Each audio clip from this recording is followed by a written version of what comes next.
In today's history of politics lesson, I just want to jump back for a minute. We'll call this a part two to the Second Amendment and what it's about. So let me define it a little bit more clearer for you. We have to take the Second Amendment and split it into two parts. Okay. The first part is basically generational, it's based on the time of the writing of the Constitution, the first 13 words, and that is to secure a well regulated militia to fight off foreign threats. That's what that was about. Then the second part, which is the last 14 words of it, it says that Congress shall not infringe or interrupt the right of any citizen to keep and bear arms. And I would venture to go further and say to protect themselves, their property, and their families. So that is the eternal part. The second part actually conveys the right upon American citizens to keep and bear arms. Whereas the first 13 words about a well-regulated militia to secure the country, to keep us from being invaded by Britain and so forth, is generational.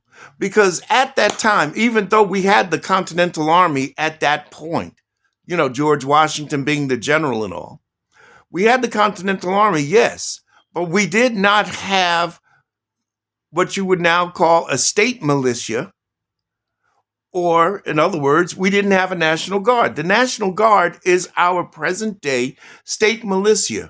We also didn't have, which they had in England, but we didn't have it. We did not have a constabulary. The constabulary was the forerunner to the modern police department.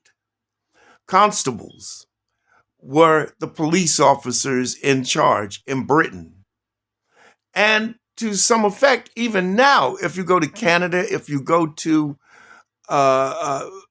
England, constables are who the police officers are. They're constables. The beat cops, they're constables. In the U.S., however, and especially I'll take a state like New Jersey, which has moved to eliminate the office of constable completely, because constable appointments were made by the mayor of a town, but they had county-wide jurisdiction. Mainly, they were used to serve process. They were not considered law enforcement. They could not make arrests, even though in their original definition they were. They could pursue a fugitive statewide to make an arrest. But let's get back to the issue at hand. There are no more militias. As a matter of fact, Congress has passed laws outlawing militias, outlawing them. If you could have a quasi-militia thing if you want, but if the courts call it militia, then it's a problem. Okay? We, the people, are no longer a militia. That's what we have the National Guard for. But we, the people, maintain the right to keep and bear arms. And I want to go a step further. Because let's say, hypothetically, back about 50, 60 years ago, possession of marijuana was a felony.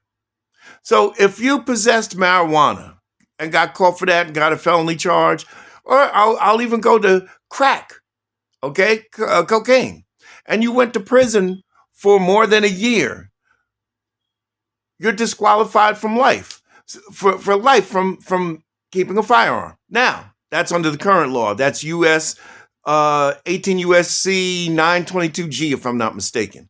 Nonetheless, the thing is that needs to change. Because what happens when you come out of prison, you get your life together, you get yourself a job, a wife, a family. Now you're a victim because the guys that get the illegal gun, the criminal that has a gun, is going to kill you. I think that even if you were convicted of a felony, after a certain period of time, once you paid your debt to society and you're free of your constraint by the state, you need to get your gun rights back. Period. End of story.